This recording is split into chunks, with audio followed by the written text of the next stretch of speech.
Hello दोस्तों, स्वागत है आपका मेरे यूट्यूब चैनल परीक्षा प्लान में। तो कैसे हैं आप लोग? आई होप अच्छे होंगे। तो रीट मेंस के लिए तैयारी शुरू कर दीजिए, क्योंकि आपका जो एसएसटी का सिलेबस है काफी बड़ा सिलेबस है। आप अभी से पढ़ेंगे तभी आप सिलेबस कंप्लीट कर पाएंगे। इसके अलावा भी आपको और बहुत सारी चीजें पढ़नी है। जो आपका संबंधित विषय है वो एसएसटी है। तो एसएसटी में आपको राजस्थान बोर्ड की सभी किताबें पढ़नी है, एनसीईआरटी भी पढ़नी है, और आपका जो और सिलेबस है वो भी आपको कंप्लीट करना है। तो आपके पास सोचने समझने का समय नहीं है, बस अब अपनी तैयारी शुरू कर दीजिए। तो आज से मैं राजस्थान बोर्ड की जो किताबें हैं उनकी शुरुआत कर रही हूँ। एसएसटी की जो किताबें चलती हैं वो मैं पढ़ाऊंगी। क्लास 6 से मैं शुरुआत कर रही हूँ, और यदि आप लोग सपोर्ट करेंगे तो 6 to 12 मैं कंप्लीट करवा दूंगी। बस आप लोगों का सहयोग चाहिए। आप लोग सपोर्ट करेंगे तो मैं कंप्लीट पढ़ा दूंगी, क्योंकि ये पढ़ना बहुत जरूरी है। आपके जो सभी प्रश्न बनने वाले हैं वो इन्हीं किताबों से बनेंगे। तो चलिए आज की वीडियो को शुरू करते हैं। वीडियो देखने के बाद यदि आपको अच्छा लगे, हेल्पफुल लगे, तो वीडियो को लाइक और शेयर कीजिएगा, और यदि आप चैनल पर नए हैं तो चैनल को सब्सक्राइब कर लीजिए। तो चलिए शुरू करते हैं। ये क्लास 6 की बुक है, हमारा राजस्थान भाग 1। पहले भी मैंने पढ़ाया था, जो रीट का पेपर हुआ है तब भी मैंने पढ़ाया था। क्लास 6 कंप्लीट करवाया था, क्लास 7 कंप्लीट करवाया था, क्लास 8 मैंने आधी बुक पढ़ा पाई थी। तब मैंने एक साथ 3-3 लेसन कंप्लीट करवाए थे, क्योंकि समय नहीं था और आप लोगों का ये कंप्लीट भी करवाना था। लेकिन अब मैं 2-2 लेसन कंप्लीट करवाऊंगी, क्योंकि छोटे छोटे लेसन होंगे। ये इस बुक में छोटे छोटे लेसन ही हैं, तो एक साथ 2 पढ़ा दूंगी। और जो और किताबें हैं उनमें बड़े बड़े लेसन हैं, तो वो एक वीडियो में एक कंप्लीट करवाऊंगी। तो चलिए आज की वीडियो को शुरू करते हैं। इसमें देख लेते हैं कितने लेसन हैं। में आप देख सकते हैं कुल 10 लेसन हैं, यानी कि 5 दिन में आपका क्लास 6 कंप्लीट हो जाएगा। एक साथ में 2 लेसन पढ़ाऊंगी, तो 5 दिन में आपका क्लास 6 कंप्लीट। पहला लेसन है जिसमें राजस्थान का परिचय बताया गया है। दूसरे लेसन में राजस्थान का इतिहास है। फिर इतिहास के जानने के स्रोत, राजस्थान में प्राचीन सभ्यता स्थल, आजादी से पूर्व सरकार का स्वरूप, राजस्थान का स्वरूप, जल संसाधन एवं संरक्षण, आजीविका के प्रमुख स्रोत, राजस्थान में आधारभूत सेवाएं, और 10वां लेसन है लोक संस्कृति एवं कला। इन्हीं से प्रश्न बनते हैं। आप अपना सिलेबस भी मैच करेंगे तो ये सभी टॉपिक आपको अपने सिलेबस में भी मिलेंगे। तो चलिए पहले लेसन से शुरुआत करते हैं। राजस्थान एक परिचय। इसमें राजस्थान का परिचय बताया गया है। तो चलिए शुरू करते हैं। लिखा है एशिया विश्व का सबसे बड़ा महाद्वीप है। ये प्रश्न भी पूछा जाता है कि विश्व का सबसे बड़ा महाद्वीप कौन सा है, तो एशिया। और सबसे छोटा, तो सबसे छोटा है ऑस्ट्रेलिया। साथ में आप ये जानकारी भी रखिएगा, क्योंकि प्रश्न जो है कहीं से भी बन सकता है। तो एशिया विश्व का सबसे बड़ा महाद्वीप है। हम इस महाद्वीप के दक्षिणी भाग में स्थित भारत देश में रहते हैं। हमारा देश 28 राज्यों एवं 8 केंद्र शासित प्रदेशों का संघ है। क्या आप जानते हैं कि इनमें से हमारे राज्य का क्या नाम है? यह राज्य भारत के किस भाग में स्थित है? इसके पड़ोसी राज्य कौन कौन से हैं? इसमें कुल कितने जिले हैं? क्षेत्रफल के अनुसार राज्य का सबसे बड़ा जिला कौन सा है? हमारे राज्य को कितने प्रशासनिक संभागों में विभाजित किया गया है? आइए हमारे राज्य से संबंधित इन सभी प्रश्नों के उत्तर इस अध्याय में समझने का प्रयास करते हैं। हम भारत के जिस राज्य में रहते हैं उसका नाम है राजस्थान, और क्षेत्रफल की दृष्टि से ये भारत का सबसे बड़ा राज्य है।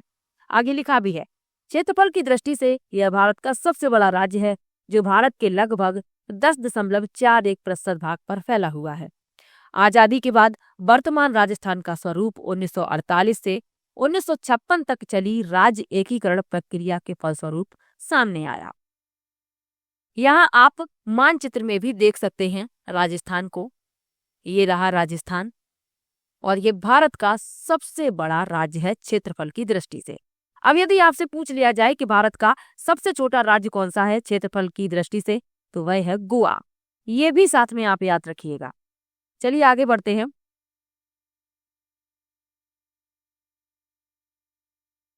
यहाँ आप राजस्थान का राजनीतिक मानचित्र देख सकते हैं। इसमें राजस्थान के जिले दर्शाए गए हैं और जो पड़ोसी राज्य हैं वो भी दर्शाए गए हैं।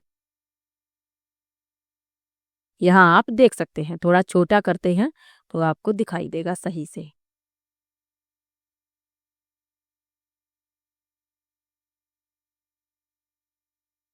अब स्थिति एवं विस्तार के बारे में बताया जा रहा है। भौगोलिक दृष्टि से राजस्थान भारत के उत्तरी पश्चिमी भाग में 23 अंश 3 मिनट से 30 अंश 12 मिनट उत्तरी अक्षांश एवं 69 अंश 30 मिनट से 78 अंश 17 मिनट पूर्वी देशांतरों के मध्य स्थित है।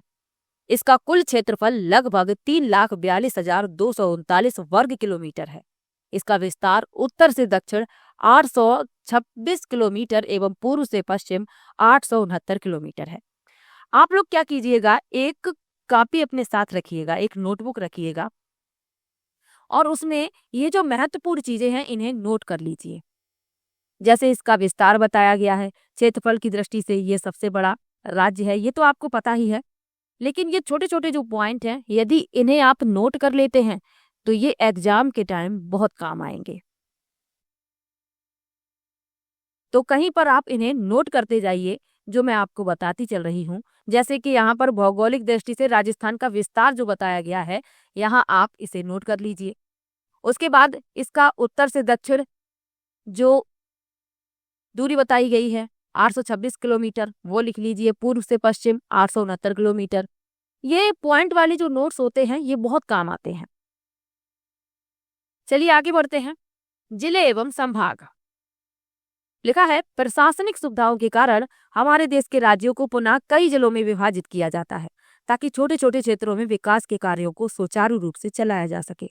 इसलिए राजस्थान को भी 33 जिलों में विभाजित किया गया है। अब ये जब किताब छपी थी तब राजस्थान में 33 जिले थे। वर्तमान में राजस्थान में कितने जिले हैं कमेंट में जरूर बताइएगा। उसके बाद नेक्स्ट वीडियो में मैं आपको जरूर बताऊंगी कि कितने जिले हैं। वैसे आप सभी लोगों को पता ही होगा। आगे बढ़ते हैं। इसकी स्थिति एवं मानचित्र 2 में दर्शाए गए हैं। मानचित्र को देखने से स्पष्ट है कि पश्चिमी राजस्थान में स्थित जिले क्षेत्रफल के अनुसार बड़े हैं। जो पश्चिमी राजस्थान है इस मानचित्र में ये होता है पूर्व, आप लोगों को पता है ये पश्चिम। तो जो ये पश्चिमी जिले आपको दिख रहे हैं इनका क्षेत्रफल बड़ा है और जो पूर्वी जिले हैं आप देख रहे हैं छोटे छोटे हैं। यही यहाँ पर समझाया जा रहा है। आगे लिखा है, जैसलमेर राजस्थान का क्षेत्रफल के अनुसार सबसे बड़ा जिला है और यही आप अपने नोट्स में नोट करेंगे कि क्षेत्रफल की दृष्टि से राजस्थान का सबसे बड़ा जिला कौन सा है, जैसलमेर। अब मैं अंडरलाइन कर दूंगी जहां जहां आपको नोट करना है। आगे लिखा है, पूर्वी राजस्थान में स्थित धौलपुर राजस्थान का सबसे छोटा जिला है। कौन सा जिला, धौलपुर। धौलपुर राजस्थान का सबसे पूर्वी जिला है, इसलिए राज्य में सबसे पहले सूर्योदय एवं सूर्यास्त इसी जिले में होता है। किस जिले में, धौलपुर में। क्यों, क्योंकि ये पूर्व में स्थित है, सबसे पूर्वी जिला है। आगे लिखा है, राज्य के 33 जिलों को पुनः 7 संभागों में विभाजित किया गया है। भाग कौन कौन से हैं, जयपुर। संबंधित जिले कौन कौन से हैं, जयपुर, दौसा, सीकर, अलवर एवं झुंझुनू। जोधपुर, जोधपुर में जोधपुर, पाली, जालौर, सिरोही, बाड़मेर एवं जैसलमेर। बीकानेर संभाग में बीकानेर, चूरू, गंगानगर एवं हनुमानगढ़। अजमेर संभाग से संबंधित जिले कौन कौन से हैं, अजमेर, भीलवाड़ा, टोंक एवं नागौर। कोटा संभाग से संबंधित जिले कौन कौन से हैं, कोटा, बूंदी, बारां एवं झालावाड़। और उदयपुर संभाग से संबंधित जिले हैं उदयपुर, राजसमंद, चित्तौड़गढ़, बांसवाड़ा, डूंगरपुर एवं प्रतापगढ़। और भरतपुर संभाग से भरतपुर, धौलपुर, करौली एवं सवाई माधोपुर। ये हैं पड़ोसी राज्य एवं देश। तो राजस्थान के 5 पड़ोसी राज्य हैं और ये आपको नोट करने हैं। कौन कौन से हैं, पंजाब, हरियाणा, उत्तर प्रदेश, मध्य प्रदेश एवं गुजरात। कहीं पर नोट कर लीजिए क्योंकि प्रश्न बनने की संभावना है यहाँ से। तो पंजाब, हरियाणा, उत्तर प्रदेश, मध्य प्रदेश एवं गुजरात, ये 5 पड़ोसी राज्य हैं। राज्य की कुल स्थलीय सीमा लगभग 5,920 किलोमीटर है। राजस्थान के साथ सबसे लंबी सीमा बनाने वाला राज्य मध्य प्रदेश है। अब यही प्रश्न यदि पूछ लिया जाए कि राजस्थान के साथ सबसे लंबी सीमा किस राज्य की बनती है, तो वह है मध्य प्रदेश। राजस्थान के साथ सबसे छोटी सीमा उत्तर में पंजाब राज्य द्वारा बनाई जाती है। तो यही तो आपको नोट करना है। एक एक लाइन यदि आप ये नोट कर लेते हैं तो ये बहुत काम आएंगे। आगे लिखा है, राजस्थान की पश्चिमी अंतर्राष्ट्रीय सीमा पाकिस्तान देश से मिलती है, जो लगभग 1070 किलोमीटर लंबी है। हमारे देश एवं राज्य को पाकिस्तान से अलग करने वाली इस रेखा को रेड क्लिफ रेखा कहा जाता है। और ये भी आपको याद रखना है, प्रश्न यदि पूछ लिया जाए कि भारत और पाकिस्तान को अलग करने वाली जो रेखा है उसका नाम क्या है, तो रेड क्लिफ। आगे लिखा है, इसका निर्धारण आजादी के समय सन 1947 में भारत पाकिस्तान बंटवारे के तहत किया गया था।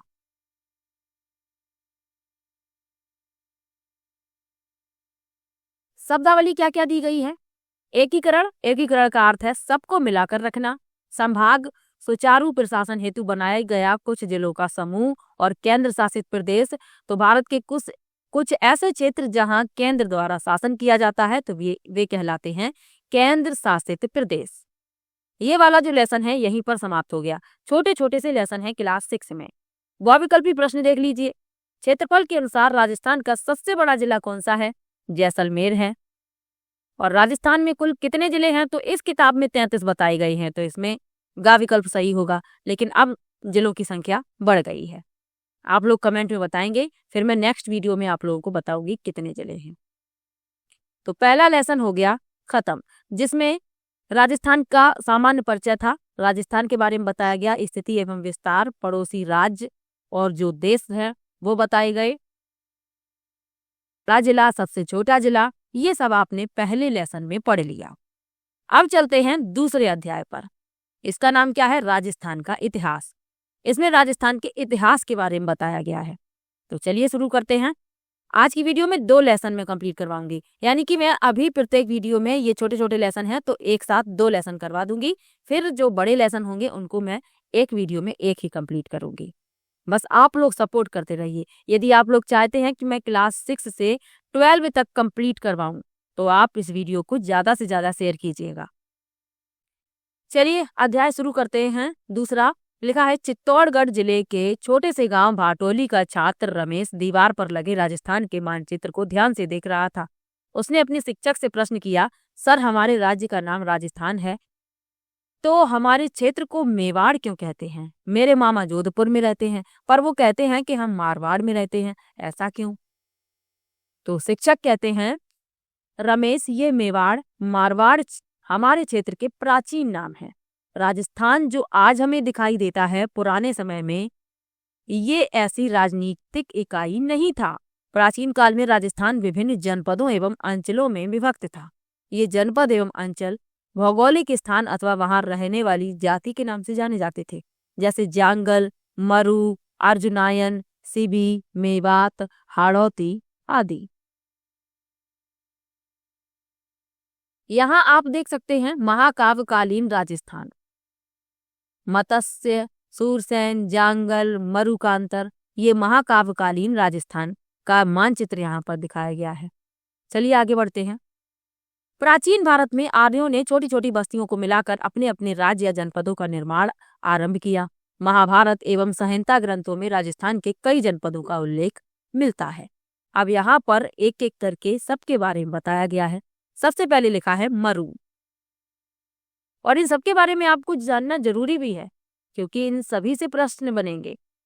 लिखा है, ऋग्वेद सहित हमारे पौराणिक ग्रंथों रामायण, चरक संहिता, महाभारत एवं बृहद संहिता में मरु प्रदेश का वर्णन आता है। मरु प्रदेश आर्यों का प्रारंभिक जनतंत्र था, जिसमें वर्तमान के बीकानेर, नागौर, चूरू, गंगानगर, जैसलमेर एवं बाड़मेर के कुछ भाग सम्मिलित थे। अब यदि प्रश्न आपसे पूछ लिया जाए कि मरु जो है, मरु प्रदेश जो था, इसमें कौन कौन से भाग सम्मिलित थे, तो वर्तमान के जो बीकानेर, नागौर, चूरू, गंगानगर, जैसलमेर, बाड़मेर, इनके कुछ भाग सम्मिलित थे। ये आपको याद रखना है। आगे लिखा है, कालांतर में इस क्षेत्र में कुछ विस्तार के साथ कुरु, मद्र तथा जांगल नामक जनपदों का निर्माण हुआ। अब जांगल के बारे में बताया जा रहा है। इस जनपद में वर्तमान बीकानेर, नागौर एवं जोधपुर का कुछ भाग आता था। इसकी राजधानी अहिछत्रपुर थी। अब यदि प्रश्न पूछ लिया जाए कि जांगल क्षेत्र की जो राजधानी थी वह क्या थी, तो आपको याद रखना है अहिछत्रपुर। आगे लिखा है, जिसका साम्य वर्तमान नागौर से प्रतीत होता है। पौराणिक आख्यानों के अनुसार यादव वंश के बलराम एवं श्री कृष्ण द्वारका जाते समय इसी क्षेत्र से गुजरे थे। ये पौराणिक कथाओं में बताया गया है। जो श्री कृष्ण थे और उनके भाई बलराम थे, वो इसी रास्ते से, इसी क्षेत्र से गुजरे थे। आगे लिखा है मत्स्य जनपद के बारे में। लिखा है, इस जनपद का उल्लेख ऋग्वेद में मिलता है। महाभारत में मत्स्य जनपद की राजधानी विराटनगर यानी बैराट थी। यह जनपद अलवर एवं जयपुर के मध्य स्थित था। इस स्थान का वर्णन चीनी यात्री युआन चियांग ने भी किया है। युवान चियांग ने भी किया है। यहाँ आप देख सकते हैं मौर्योत्तर कालीन राजस्थान। यौधेय, अर्जुनायन, मालव, सिबी ये क्षेत्र यहाँ पर दिखाए गए हैं। चलिए आगे बढ़ते हैं। अब लिखा है सूरसेन जनपद के बारे में। लिखा है, राजस्थान के भरतपुर, धौलपुर तथा करौली के अधिकतर भूभाग प्राचीन सूरसेन जनपद में सम्मिलित थे। इस जनपद की राजधानी मथुरा थी। 4वीं शताब्दी ईसा पूर्व के यूनानी लेखकों ने सिकंदर के समय में सूरसेन एवं सौरसेन का उल्लेख किया। तो यदि प्रश्न पूछ लिया जाए कि लेखकों ने सिकंदर के समय में सूरसेन या सौरसेन का उल्लेख किया है, तो यूनानी लेखकों ने, ये आपको याद रखना है। यहाँ पर लिखा हुआ है, यहाँ आप देख सकते हैं। आगे लिखा है, बयाना प्रशस्ति में भी सूरसेन नामक राजवंश का वर्णन मिलता है। सिकंदर के आक्रमण के पश्चात अपनी स्वतंत्रता को सुरक्षित रखने को उत्सुक पंजाब और टक की कुछ जातियां राजस्थान में आकर बस गईं। इनमें अपने साहस और शौर्य के लिए प्रसिद्ध मालव, सिवी, अर्जुनायन आदि जातियां प्रमुख थीं। तो ये जो प्रमुख जातियां यहाँ पर लिखी हुई हैं, मालव, सिवी, अर्जुनायन, अब इनके बारे में डिटेल में नीचे बताया जा रहा है। लिखा है, सबसे पहले सिवी। तो आधुनिक उदयपुर के पूर्व, पश्चिम तथा उत्तर का संभागीय प्रदेश में सिवी जाति ने आधिपत्य स्थापित किया, इसलिए यह सिवी जनपद के नाम से जाना जाता था। इसकी राजधानी मंझमका या माध्यमका थी, जिसके अवशेष चित्तौड़गढ़ के पास नगरी नामक गांव में मिलते हैं। अब यदि पूछ लिया जाए कि जो सिवी क्षेत्र था, सिवी जनपद था, इसकी राजधानी क्या थी, तो आपको याद रखना है मंझमका। इसी को कहते हैं माध्यमका। आगे लिखा है, इस भूभाग को मेदपाट यानी मेवाड़ तथा प्रागपाट भी कहा जाता था। आगे लिखा है अर्जुनायन। तो भरतपुर अलवर प्रांत के अर्जुनायन अपनी विजयों के लिए प्रसिद्ध थे। अर्जुनायनों ने मालवों के साथ मिलकर विदेशी क्षत्रपों को परास्त किया। आगे मालव के बारे में लिखा है। तो मालवों की शक्ति का केंद्र जयपुर के निकट नगर था, जो वर्तमान में टोंक जिले में स्थित है। कालांतर में ये अजमेर, टोंक एवं मेवाड़ क्षेत्र तक फैल गए। टोंक, प्रतापगढ़ एवं झालावाड़ का क्षेत्र मालव देश के अंतर्गत आता था। मालवों की दिग्विजय का यूप अभिलेख नांदसा में लगा है, यानी कि भीलवाड़ा में लगा है। क्या लगा है? मालवों की दिग्विजय का यूप अभिलेख। चलिए आगे बढ़ते हैं। यौधेय के बारे में लिखा है। तो राजस्थान के उत्तरी भाग का यौधेय भी एक शक्तिशाली गणतंत्रीय कबीला था। संभवतया यौधियों ने ही उत्तरी राजस्थान से कुषाण शक्ति को नष्ट किया। गुप्त काल तक भी ये गणतंत्री व्यवस्थाएं अपने अपने क्षेत्र में बनी रहीं। ऐसा प्रतीत होता है कि गुप्त सम्राटों ने इन्हें अर्ध आश्रित रूप में बनाए रखा, परंतु 5वीं सदी के बाद हूण आक्रमणों ने यहाँ के गणतंत्रीय जनपदों की व्यवस्था को समाप्त कर दिया। तो यदि प्रश्न पूछा जाए कि जो गणतंत्रीय जनपदों की व्यवस्था थी कब समाप्त हो गई, तो 5वीं सदी के बाद हूण आक्रमणों के, यानी कि जब हूणों ने आक्रमण किया तो यहाँ के गणतंत्रीय जनपदों की व्यवस्था को समाप्त कर दिया। आगे लिखा है, बृहद संहिता नामक ग्रंथ में इनके पतन की चर्चा है। इसके बाद ये जनपद अन्य नामों और सीमाओं को लेकर सामने आते हैं, जैसे मेवाड़, वांगड़, मारवाड़, हाड़ौती, डूंडाड़ और मेवात। अब इन सब के बारे में डिटेल में नीचे लिखा हुआ है। सबसे पहले लिखा है मेवाड़ के बारे में, और मेवाड़ इंपॉर्टेंट भी है, इससे प्रश्न बन सकता है। तो प्राचीन सिबी जनपद वाले क्षेत्र को मेवाड़ कहा गया। आधुनिक उदयपुर, चित्तौड़गढ़, प्रतापगढ़, राजसमंद, भीलवाड़ा जिले मेवाड़ राज्य के क्षेत्र में रहे थे। इस क्षेत्र पर 7वीं शताब्दी से आधुनिक राजस्थान के निर्माण तक गुहिल सिसोदिया वंश का राज्य रहा। तो ये भी आपको याद रखना है।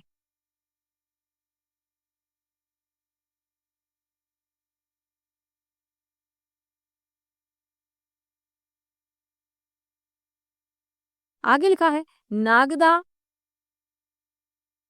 आहाड़, कल्याणपुर, चित्तौड़गढ़, कुंभलगढ़, चावंड, उदयपुर आदि समय समय पर इसकी राजधानी रही। यहाँ की बोली मेवाड़ी है। तो मेवाड़ क्षेत्र की बोली तो आपको आसानी से याद हो जाएगी, मेवाड़ी। बस आपको ये जो राजधानियां हैं ये आपको याद रखनी है। ये समय समय पर बदलती रही। नागदा भी राजधानी रही, आहाड़ भी रही, कल्याणपुर भी रही, चित्तौड़गढ़, कुंभलगढ़, चावंड, उदयपुर ये समय समय पर इसकी राजधानियां रही हैं। तो ये आपको याद रखना है। चलिए आगे बढ़ते हैं। लिखा है वांगड़। तो राजस्थान में 2 क्षेत्र वांगड़ के नाम से जाने जाते थे, एक डूंगरपुर बांसवाड़ा और दूसरा पिलानी के पास नरहड़, भादरा, नोहर तथा कन्नड़ा का क्षेत्र। किंतु अधिकतर दक्षिणी राजस्थान के डूंगरपुर बांसवाड़ा के भूभाग को ही वागट या वांगड़ कहा गया। इसकी बोली को वांगड़ी कहा गया। तो बोली से भी प्रश्न पूछे जाएंगे, राजस्थान की जो स्थानीय भाषा रही है, तो ये भी सब आपको साथ में याद रखनी है और बोली आपको आसानी से याद हो जाएगी। मेवाड़ की मेवाड़ी, वांगड़ की वांगड़ी। आगे बढ़ते हैं। मारवाड़। तो प्राचीन मरु प्रदेश ही कालांतर में मारवाड़ कहलाया। जो प्राचीन मरु प्रदेश था ये कालांतर में मारवाड़ कहलाया। 7वीं सदी में इसके मंडोर यानी जोधपुर क्षेत्र पर गुर्जर प्रतिहारों ने शासन किया। बाद में इस क्षेत्र पर राठौड़ वंश का आधिपत्य स्थापित हो गया। आगे लिखा है हाड़ौती के बारे में। तो आधुनिक बूंदी और कोटा का क्षेत्र हाड़ौती कहलाता है। प्राचीन काल में इस भूभाग पर मीना जनजाति का आधिपत्य था। मीना वंश का बूंदा के नाम पर ही बूंदी का नामकरण हुआ। कालांतर में चौहान वंश की हाला शाखा ने इस क्षेत्र पर अधिकार कर लिया। तभी से इस भूभाग को एवं यहाँ की बोली को हाड़ौती कहा जाने लगा। तो हाड़ा शाखा ने इस क्षेत्र पर अधिकार कर लिया था, तभी से इस भाग को कहा जाने लगा हाड़ौती और बोली को भी कहा जाने लगा। यहाँ आप ये मानचित्र देख लीजिए, इसमें राजस्थान के विभिन्न अंचल दर्शाए गए हैं। वांगड़, मेवाड़, हाड़ौती, लूंडाड़, मेवात, शेखावाटी, मारवाड़, माड ये इसमें दर्शाए गए हैं। चलिए आगे बढ़ते हैं। लिखा है ढूंढाड़। तो जयपुर एवं उसके आसपास का क्षेत्र ढूंढाड़ नाम से प्रसिद्ध रहा था। 12वीं शताब्दी में कछवाह राजपूतों ने यहाँ की स्थानीय जनजाति के मीनों और बड़ गुर्जरों को परास्त कर अपने राजवंश की नींव डाली। इस क्षेत्र की भाषा ढूंढाड़ी कहलाती है। आगे बढ़ते हैं। अलवर यानी मेवात। तो अलवर भारतपुर का वह क्षेत्र जहां मेव जाति की अधिकता रही, मेवात कहलाता है। तो आपको ये याद रखना है, यहाँ पर मेव जाति की अधिकता रही है, इसीलिए इसे कहा गया मेवात। मेवातियों का प्रसिद्ध नायक हसन खान मेवाती था, जो खानवा के युद्ध में राणा सांगा की ओर से बाबर के विरुद्ध लड़ता हुआ मारा गया था। तो ये आपको याद रखना है, जो खानवा का युद्ध हुआ था उसमें राणा सांगा की ओर से हसन खान मेवाती लड़ रहा था और इसमें वह लड़ता हुआ मारा गया था बाबर के विरुद्ध। आगे बढ़ते हैं। आगे लिखा हुआ है इन सब अंचलों के अतिरिक्त भी राजस्थान के कुछ अन्य क्षेत्र जैसे जैसलमेर को माडियावल, जोधपुर का दक्षिण भाग गुर्जरत्रा, प्रतापगढ़ को कांठल और झालावाड़ का क्षेत्र मालवा, चूरू, झुंझुनू, सीकरवाला क्षेत्र शेखावाटी, व्यावर, अजमेर का क्षेत्र मेरवाड़ा के नाम से जाना जाता है। राजस्थान और इसके विभिन्न क्षेत्र भूगोल और परिस्थितियों के फलस्वरूप अनेक बोलियों, वेशभूषा, व्यवहार और परंपराओं का धनी है। शिक्षक द्वारा अपनी बात समाप्त करते ही रमेश और उसके साथियों को ऐसा लगा कि वे राजस्थान के हर अंचल को समझ चुके हैं। क्या आपको भी ऐसा लगता है? तो बिल्कुल समझ चुके होंगे। शब्दावली में पढ़ लीजिए, अंचल का अर्थ क्या है। अंचल का प्रयोग जगह जगह हुआ है यहाँ पर, तो अंचल का अर्थ है क्षेत्र। ऋग्वेद प्राचीन ग्रंथ, वेदों की संख्या कितनी है? 4 वेद हैं, जिसमें सबसे प्राचीन वेद है ऋग्वेद। और वेद कौन कौन से हैं? अथर्ववेद है, यजुर्वेद है, सामवेद है। तो ये चारों वेदों की नाम भी आपको याद रखने हैं। आगे लिखा है क्षत्रप, तो क्षत्रप कौन होता है? प्रांत का मुखिया, राज्यपाल। भारत में शक जाति के शासकों हेतु प्रयुक्त। विकल्पी प्रश्न भी दिए गए हैं। मत्स्य जनपद की राजधानी थी, विराटनगर थी। कोटा बूंदी वाला क्षेत्र कहलाता है हाड़ौती। तो ये भी आपको याद रखना है। तो 2 लेसन मैंने आज कंप्लीट करवाए हैं, पहला और दूसरा। नेक्स्ट वीडियो में तीसरा चौथा कंप्लीट करवा दूंगी। 10 लेसन है, 5 दिन में क्लास 6 कंप्लीट हो जाएगा। उसके बाद क्लास 7th, फिर क्लास 8th, फिर 9th, 10th, 11th, 12th। तो ये सब आप लोगों के ऊपर निर्भर है। वीडियो को ज़्यादा से ज़्यादा शेयर कीजिएगा, ताकि मेरा मोटिवेशन बना रहे और मैं आप लोगों के लिए डेली वीडियो लेकर आती रहूं। तो चलिए मिलते हैं नेक्स्ट वीडियो में, तब तक के लिए बाय बाय।